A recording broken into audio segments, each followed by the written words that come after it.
जो हमने पिछले क्लास में पढ़ा था कि प्रोसेस स्टेट्स होता क्या है, स्टेट मॉडल क्या है, कौन कौन से स्टेट्स हैं, क्या है लाइफ साइकिल, ये सारी चीजों को हम थोड़ा सा एक रिकैप में डिस्कस करते हैं, आप सुनते चलना।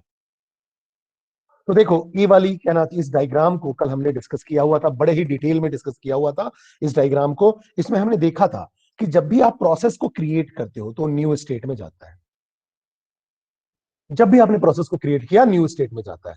तो बट ऑब्वियस है ये सेकेंडरी मेमोरी का पार्ट होगा या हार्ड डिस्क का पार्ट होगा, क्योंकि जितने भी प्रोसेस बनते हैं वो सारे के सारे हार्ड डिस्क में हो सकते हैं। मतलब जितने भी आप प्रोसेस क्रिएट करोगे सारे के सारे हार्ड डिस्क में रख सकते हो आप, या कहना चाहिए सेकेंडरी मेमोरी में आपकी होगी। मतलब आप जो भी प्रोसेस बनाओ सारे के सारे न्यू स्टेट में होते हैं। और एक किसका पार्ट है, सेकेंडरी मेमोरी का, हार्ड डिस्क का। अब हार्ड डिस्क का साइज की तो कोई आपको दिक्कत होती नहीं है, 1 TB 2 TB, इतनी बड़ी बड़ी बड़ी साइज के आपके पास हार्ड डिस्क होते हैं, या कहना चाहिए कंप्यूटर सिस्टम में आपके पास हार्ड डिस्क की अवेलेबिलिटी की कोई कमी नहीं है, लैपटॉप में कोई कमी नहीं है। तो इसलिए आपको प्रोसेस को न्यू स्टेट में रखने में कोई दिक्कत नहीं है, मतलब प्रोसेस को क्रिएट करने में कोई दिक्कत नहीं है, जितने चाहो मर्जी उतने प्रोसेस क्रिएट कर लो।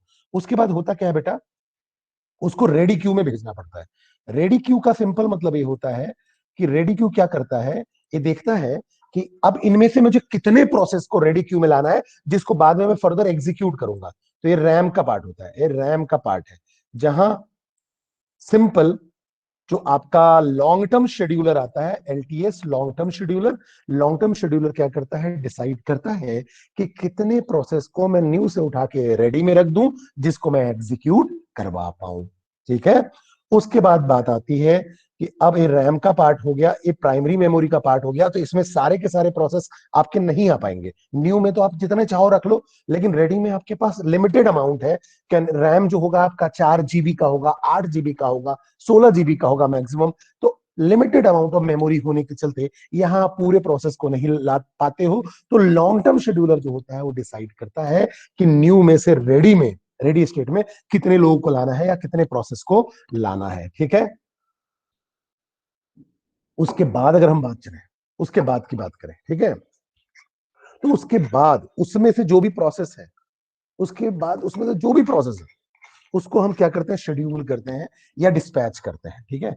शेड्यूल या डिस्पैच करने का सिंपल सा मतलब ये हुआ कि इनमें से कुछ प्रोसेस को अब आप सीपीयू दोगे, इनमें से कुछ प्रोसेस को क्या दोगे, सीपीयू। तो यहां जो रनिंग स्टेट है वहां आपके पास सीपीयू है, ये भी रैम का पार्ट है, मैंने आपको बताया था। ठीक है, ये भी आपका रैम का पार्ट है। तो इसमें से कुछ प्रोसेस को आप सीपीयू देते हो जिससे कि वो एग्जीक्यूट हो पाए। अब डिपेंड करेगा कुछ प्रोसेस कौन। तो अगर मल्टी प्रोसेस सिस्टम है, मल्टी प्रोसेसर्स हैं, मतलब 5 CPU है, तो 5 प्रोसेस एक बार में एग्जीक्यूट हो जाएंगे। ग्रिड कंप्यूटिंग है, क्लाउड कंप्यूटिंग है, हाई एंड आपका कहना चाहिए डिजाइन वाला कंप्यूटर है, तो आप एक साथ मल्टीपल प्रोसेस को एग्जीक्यूट कर सकते हो। लेकिन बेटा अगर हम एक सिंगल कहना चाहिए जनरल पर्पस कंप्यूटर की बात करें, जनरल पर्पस हम कहना चाहिए अपने कंप्यूटर की बात करें, तो इन जनरल हमारे पास कितना सीपीयू होता है, कितनी प्रोसेसिंग यूनिट होती है, एक। एक बार में केवल एक ही एग्जीक्यूट हो पाएगा, एक बार में तो केवल एक ही एग्जीक्यूट हो पाएगा। तो बट ऑब्वियस है यहां से एक प्रोसेस आएगा, वो एग्जीक्यूट होगा, और अगर एग्जीक्यूट प्रॉपर्ली हो गया तो टर्मिनेट हो जाएगा। वो क्या हो जाएगा, टर्मिनेट हो जाएगा। जैसे ही टर्मिनेट होता है उससे जितनी भी मेमोरी होती है, रिसोर्सेस होते हैं, जो भी चीजें होती हैं वो सारी की सारी छिन जाती हैं, डी एलोकेशन हो जाता है। एक तो ये नॉर्मल प्रोसेस था। ठीक है। लेकिन बेटा हुआ क्या कि अगर इनके बीच में इन बिटवीन कोई हायर प्रायोरिटी वाली प्रोसेस आ जाए, हायर प्रायोरिटी, जिसकी प्रायोरिटी हायर है, मैंने आपको बताया था कर्नल प्रोसेस हो, सिस्टम प्रोग्राम हो, जिनकी प्रायोरिटी हायर है, तो बोलेगा मुझे तो एग्जीक्यूट करना ही पड़ेगा, मुझे तो आपको एग्जीक्यूट करना ही पड़ेगा, मैं नहीं जानता, आप मुझे एग्जीक्यूट करो। जब वो बोलेगा मुझे एग्जीक्यूट करो, तो ये जो रनिंग स्टेट होगा वो बोलेगा मेरे पास तो एक ही सीपीयू है, मैं एक ही प्रोसेस को एग्जीक्यूट कर सकता हूं, और currently I am executing one process, और मैं करंट में एक प्रोसेस को एग्जीक्यूट कर रहा हूं। तो जब मैं करंट में एक प्रोसेस को एग्जीक्यूट कर रहा हूं, बट ऑब्वियस अगर मैं करंट में एक प्रोसेस को एग्जीक्यूट कर रहा हूं तो क्या बात होगी, बात ये होगी कि करंट में जब हम एक प्रोसेस को एग्जीक्यूट करने की कोशिश कर रहे हैं तो बोलेगा मुझे फिर क्या करना पड़ेगा, उस प्रोसेस को जिसको मैं एग्जीक्यूट कर रहा हूं, सपोज दैट वो P1 प्रोसेस है, उसको मुझे भेजना पड़ेगा रेडी स्टेट में। ठीक है। और जो हाई प्रायोरिटी वाला प्रोसेस है, हाई प्रायोरिटी प्रोसेस, ठीक है, ये HPP मान लो, हाई प्रायोरिटी प्रोसेस को मैं इन कर लूंगा, इन करके उसको सीपीयू मिल जाएगा। तो ये जो काम है कि अगर कोई प्रायोरिटी वाला आ जाए तो मुझे उसको रेडी में भेजना है और प्रायोरिटी वाले को इन कर लेना है, प्रायोरिटी वाले को इन कर लेना है। ये कौन करता था बेटा? याद करो, ये कौन करता था? एक करता था एसटीएस, शॉर्ट टर्म शेड्यूलर, या उसी को हम बोलते हैं सीपीयू, सीपीयू शेड्यूलर। उसी को हम क्या बोलते हैं? सीपीयू शेड्यूलर भी बोलते हैं। ठीक है, मतलब उसी को हम बोलते हैं कि वो सीपीयू शेड्यूलर है। ये बात हमें समझ में आ गई। ठीक है, कि वो सीपीयू शेड्यूलर है, या डिस्पैचर भी हम बोलते हैं। ठीक है, उसको हम डिस्पैचर भी बोलते हैं कि चलो वो डिस्पैचर है। ठीक है, वो आपका डिस्पैचर है। तो इतनी बात हमें समझ में आ गई थी बच्चे कि ये क्या हो गया हमारे पास, कि हमने देखा कि हमारे पास क्या है। हमारे पास यहां पास अगर कोई हाई प्रायोरिटी वाला आता है तो जो नॉर्मल प्रोसीजर है कि अगर P1 को सीपीयू मिला हुआ था तो उसको हम क्या करेंगे, P1 से सीपीयू छीन के उस हाई प्रायोरिटी प्रोसेसर को, HP फॉर हाई प्रायोरिटी और P फॉर प्रोसेसर एक जस्ट एग्जांपल के लिए लिया है बच्चे, उसको इन कर लेना और P1 को रेडी स्टेट में भेज देना। P1 को कहां भेज देना? रेडी स्टेट में भेज देना। ये जो चीजें हो रही हैं कि आप क्या कर रहे हो, P1 को आपने रनिंग स्टेट में भेजा और हाई प्रायोरिटी प्रोसेस को आपने कहां भेज दी, सॉरी, P1 को आपने रेडी स्टेट में भेज दिया और हाई प्रायोरिटी प्रोसेस को सीपीयू दे दिया। एक कौन करेगा? एक करेगा आपका एसटीएस, शॉर्ट टर्म शेड्यूलर। और शॉर्ट टर्म शेड्यूलर फास्ट होता है बिकॉज ये क्या करता है, फ्रिक्वेंटली किसको रन में रखना है, किसको रेडी में जाना है, फ्रिक्वेंटली करता है, बहुत ही फ्रिक्वेंट करता है, बिकॉज सीपीयू आइडल नहीं रख सकता बेटा। ठीक है, दूसरा ऐसी भी कंडीशन आ सकती है कि आपका जो कहना चाहिए ऑपरेटिंग सिस्टम है वो मल्टीटास्किंग है। तो याद करो बच्चे, अगर मल्टीटास्किंग था, अगर मल्टीटास्किंग था तो टाइम क्वांटम की हम बात करते थे। टाइम क्वांटम मतलब 3 सेकंड ही मेरे पास फिक्स है कि मैं एक प्रोसेस को 3 सेकंड से ज्यादा नहीं दूंगा। तो P1 प्रोसेस आया, सपोज दैट मैं बात करूं दूसरी कंडीशन की, तो P1 प्रोसेस आया। अब P1 कहां चला गया बेटा? रनिंग स्टेट में आया, सीपीयू मिल गया इसको। ठीक है, लेकिन टाइम कितना मिलेगा? टाइम स्लाइस जो डिवाइडेड है केवल 3 सेकंड डिवाइड है। अगर P1 3 सेकंड में काम को कंप्लीट कर लेता है तो कोई दिक्कत नहीं है, टर्मिनेट हो जाएगा। उसको जो भी मेमोरी और रिसोर्सेस मिले हुए हैं वो डीएलोकेट हो जाएंगे। ठीक है, नहीं तो क्या होगा, P1 चला जाएगा रेडी में और P2 को इन मिल जाएगा, P2 को टाइम मिल जाएगा। ठीक है, P2 हुआ एग्जीक्यूट तो ठीक है, नहीं तो P2 भी रेडी में चला जाएगा, P3 को टाइम मिल जाएगा। और जब दोबारा P1 और P2 को टाइम मिलेगा तो वो एग्जीक्यूट हो पाते हैं तो ठीक बात है, नहीं तो फिर 3 सेकंड बाद वो रेडी में चले जाएंगे। ये सारा कुछ कौन करता है? शॉर्ट टर्म शेड्यूलर करता है। ठीक है, तो इसी में मैंने आपको बताया था बच्चे कि एक टर्मिनोलॉजी होती है जिसको हम बोलते हैं प्रिमिटिव, और एक टर्मिनोलॉजी होती है नॉन प्रिमिटिव की। याद है? ठीक है, तो आप लोग मुझे बताना बेटा कि अगर ये लाइन है, समझना मेरी बात को, मैं क्या बोलना चाह रहा हूं। अगर ये लाइन है, इसका मतलब क्या हो रहा है, सीपीयू एक को मिल रहा है फिर छिन रहा है, मिल रहा है छिन रहा है। ठीक है, इसका मतलब जरूरी नहीं है कि पूरा का पूरा प्रोसेस एक बार में एग्जीक्यूट हो जाए। ठीक है, इसका मतलब तो यही है कि कोई भी हाई प्रायोरिटी आया तो लेस प्रायोरिटी वाले को रेडी में भेज देंगे और हाई प्रायोरिटी को एग्जीक्यूट कर देंगे। टाइम क्वांटम का मैटर अगर हुआ तो इसका मतलब क्या होगा, सिंपल सी बात है, उस प्रोसेस को जितने टाइम तक के लिए मुझे कहना चाहिए एग्जीक्यूट करना है करूंगा, और नहीं होगा एग्जीक्यूट या हो जाए कोई फर्क नहीं पड़ता है, मैं दूसरे प्रोसेस को मौका दे दूंगा। ठीक है, इस केस को हम क्या बोलेंगे, प्रिमिटिव बोलेंगे या नॉन प्रिमिटिव बोलेंगे? बोलो, इस प्रोसेस को हम प्रिमिटिव बोलेंगे या नॉन प्रिमिटिव बोलेंगे? मतलब अगर ये लाइन दिख रही है तो प्रिमिटिव है कि नॉन प्रिमिटिव है? बोलिए बच्चे, बोलना है बेटा, रिप्लाई करना है। बोले बच्चे, कोई भी, ये आपको प्रिमिटिव लग रहा है या नॉन प्रिमिटिव। प्रिमिटिव लग रहा है? किसी ने बोला? बोलो बेटा। प्रिमिटिव। प्रिमिटिव, वेरी गुड, ये प्रिमिटिव है। मतलब बीच में किसी को भी मेमोरी मिल जाए, सीपीयू मिल जाए, मेमोरी ना भी बोले, अगर बीच में किसी को भी सीपीयू अगर मिल जाए तो प्रिमिटिव होगा, प्रिमिटिव होगा। मतलब मल्टीटास्किंग है आपका ओएस। ठीक है, अगर एक बार में एक ही प्रोग्राम एग्जीक्यूट हो, एक ही प्रोसेस पूरा का पूरा एग्जीक्यूट होने के बाद दूसरे प्रोसेस को मौका मिले तो दैट इज मल्टी प्रोग्रामिंग। उसको हम क्या बोलते हैं? मल्टी प्रोग्रामिंग बोलते हैं। ठीक है, उसको हम मल्टी प्रोग्रामिंग बोलते हैं। क्लियर है? ठीक है, तो ये चीजें हुई। फिर हमने देखा बेटा कि हम क्या कर रहे हैं। अब अगले केस की हमने बात की, हमने कल बहुत सारे केसेस डिस्कस किए थे बेटा। फिर हमने अगले केस की बात की, फिर हमने देखा था कि क्या होता है कि मान लो P1 को सीपीयू मिला, P1 को सीपीयू मिला। अब जब उसको सीपीयू मिल गया तो क्या हुआ, उसने बोला मुझे मेरा केवल ना सीपीयू एग्जीक्यूट नहीं करना है, मेरे को केवल एग्जीक्यूट करने से पहले मुझे इनपुट आउटपुट चाहिए। उसने बोला मुझे इनपुट आउटपुट कहना, कोई कहना चाहिए पेरिफेरल डिवाइसेस का सपोर्ट चाहिए, मतलब उसको कुछ रिसोर्स चाहिए इनपुट आउटपुट वाला। तो यहाँ ये रैम का पार्ट है, ध्यान रखना, ये भी रैम का पार्ट है, ये भी रैम का पार्ट है। ठीक है, तो ये बोलेगा मुझे इनपुट आउटपुट चाहिए, तो इनपुट आउटपुट वाली जो बात हो गई वो हार्ड डिस्क वाली बात हो गई, या सेकेंडरी डिवाइसेस वाली बात हो गई। इनपुट आउटपुट जो चाहिए वो आपको हार्डवेयर वाली बात हो गई, हार्ड डिस्क की बात बोलना गलत है, हार्डवेयर की बात हो गई, या इनपुट आउटपुट रिक्वेस्ट की जो हम बात कर रहे हैं वो पेरीफेरल्स की बात हो गई। तो मैं इसको हैंडल नहीं करता हूं। आप क्या करो, पहले इनपुट आउटपुट फुलफिल कर लो, और फुलफिल करने के बाद मेरे पास आ जाना तो मैं एग्जीक्यूट कर दूंगा।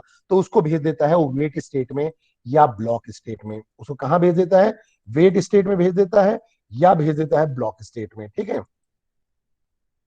उसको ब्लॉक स्टेट में भेज देता है। ठीक है, उसको वेट स्टेट में भेज दिया या ब्लॉक स्टेट में भेज दिया।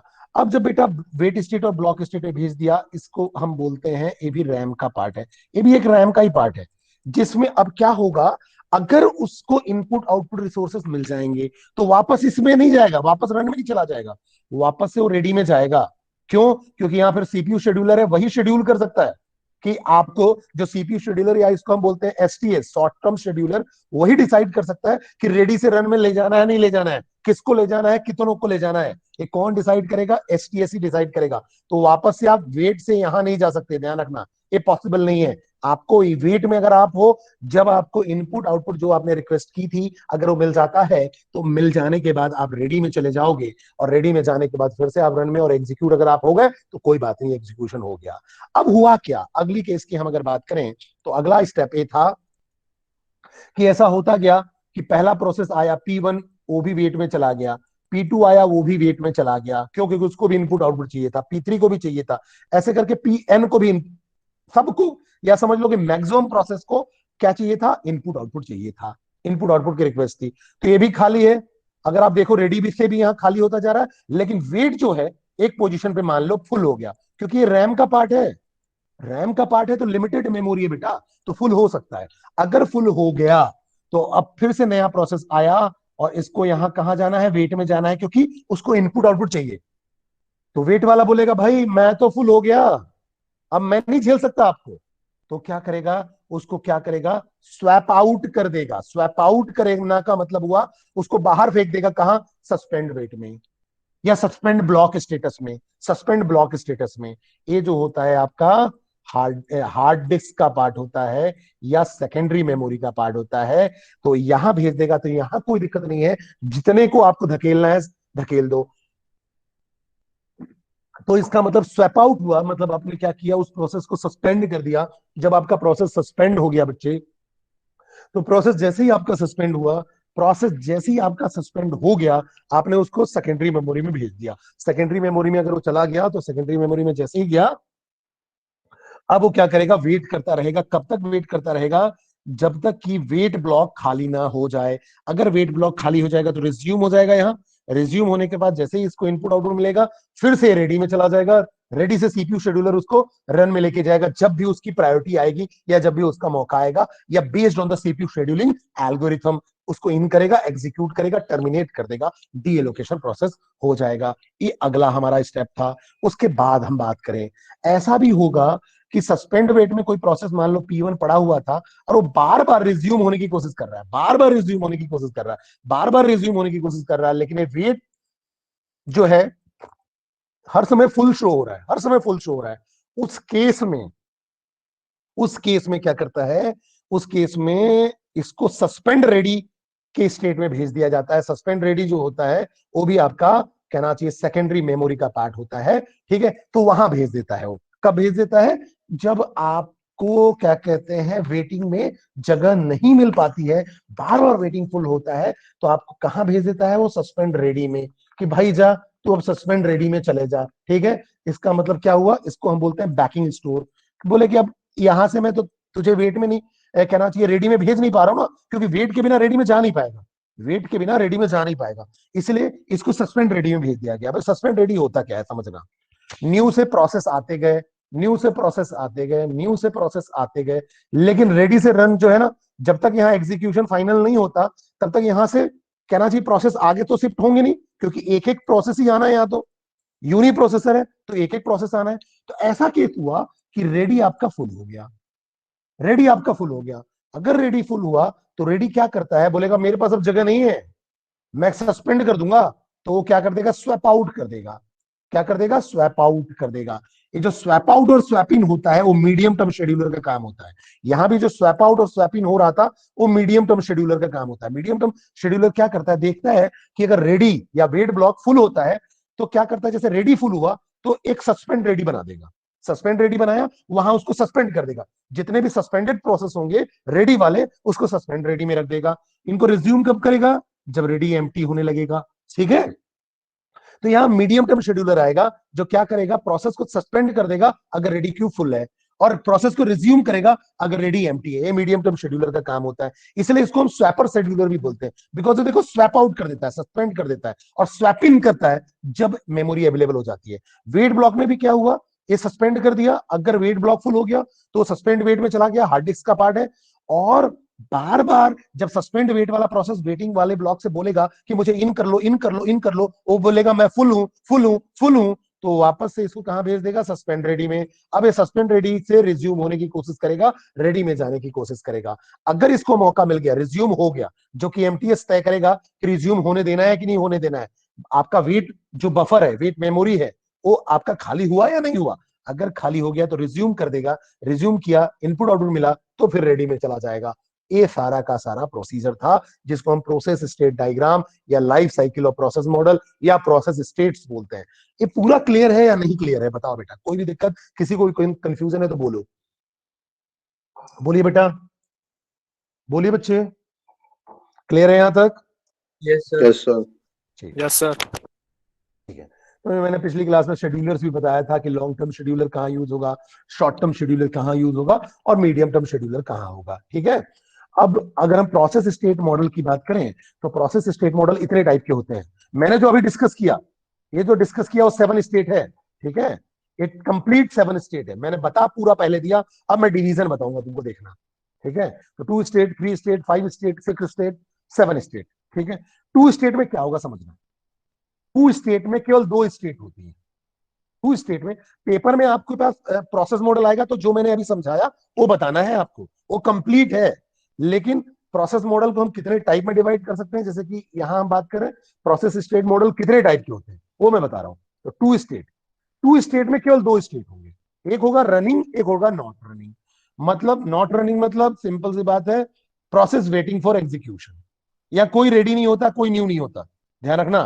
यहां क्या होता है, नॉट रनिंग, सिंपल सी बात है, प्रोसेस वेटिंग फॉर एग्जीक्यूशन, और एक होता है रनिंग, जहां आपको सीपीयू मिल गया, यहां से डिस्पैच हुआ, ठीक है, अगर कोई इंटरप्ट आ गया या कोई पॉज हो गया या वेटिंग करना है तो फिर से नॉट रनिंग में चला जाएगा।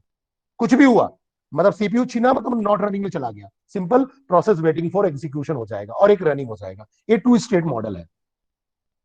जब हम 3 स्टेट मॉडल की बात करें, अब इसमें प्रॉब्लम क्या है, ठीक है, इसमें क्या प्रॉब्लम है,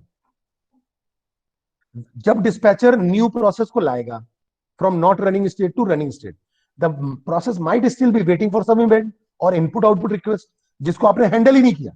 सो the dispatcher must traverse the queue and find a not running process that is ready for execution. ठीक है, अगर आप यहां देखो इस केस में, तो यहां पास दिक्कत क्या हो रही है कि जैसे मैं यहां से रनिंग में भेज दिया, अब उसको चाहिए था आईओ रिसोर्सेस, तो इसको कहीं नहीं भेज सकता हूं मैं। अगर इनपुट आउटपुट रिसोर्सेज चाहिए तो 2 स्टेट में तो इसको नॉट रनिंग में ही भेजना पड़ेगा।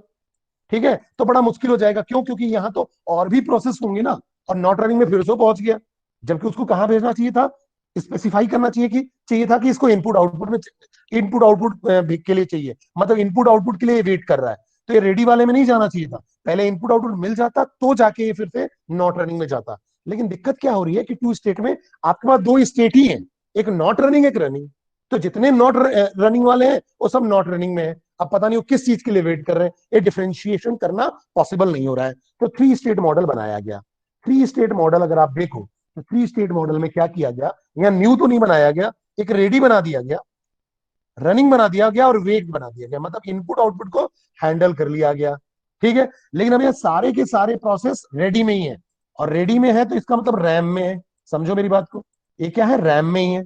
अगर न्यू होता तो मैं प्रोसेस में से सेलेक्टिव प्रोसेस को रेडी में ला पाता, अब यहाँ पूरे के पूरे प्रोसेस ही रेडी में है, और रैम हमारा क्या है, लिमिटेड मेमोरी है, तो प्रोसेस को इन करना टफ हो गया। तो 3 स्टेट मॉडल में प्रॉब्लम क्या थी कि 3 स्टेट मॉडल में अगर आप देखो तो 3 स्टेट मॉडल में केवल इतना ही है, केवल इतना, आप केवल इतने की बात कर रहे हो, रेडी रन और वेट, इतना।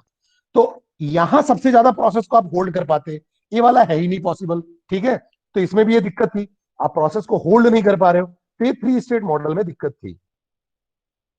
उसके बाद हम बात करें तो 5 स्टेट मॉडल। 5 स्टेट मॉडल में क्या कर दिया गया, न्यू को ले आया गया, इस प्रॉब्लम को दूर कर लिया गया बच्चे, ये प्रॉब्लम दूर हो गई, मैक्सिमम प्रोसेस को आप न्यू में रख लोगे।